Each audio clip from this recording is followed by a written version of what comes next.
Hey there, metalworking enthusiasts. Today, I'm going to show you how to cut metal like a pro with a plasma cutter. If you're ready to take your metalworking skills to the next level, stick around. This is going to be fun. All right, first things first, safety. Always wear your safety gear. We're talking gloves, goggles, and a welding helmet. And make sure your workspace is well ventilated. Safety first, folks. Now let's dive into the setup. Connect your plasma cutter to an air compressor and plug it into a power source. Adjust the settings based on the thickness of the metal you're cutting. Thinner metals need less power, thicker metals need more. Next, secure your metal piece on a stable surface. A metal workbench or a pair of sawhorses works great. Make sure it's not going to move around while you're cutting.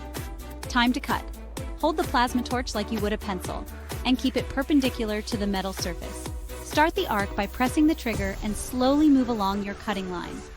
Remember, steady and consistent speed is key. Too slow and you'll get a messy cut.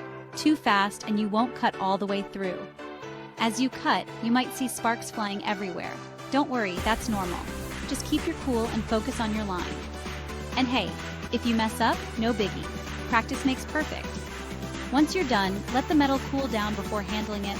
Clean up any rough edges with a grinder and voila, you've got yourself a clean cut.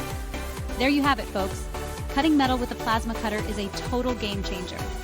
Follow these steps and you'll be creating pro-level cuts in no time.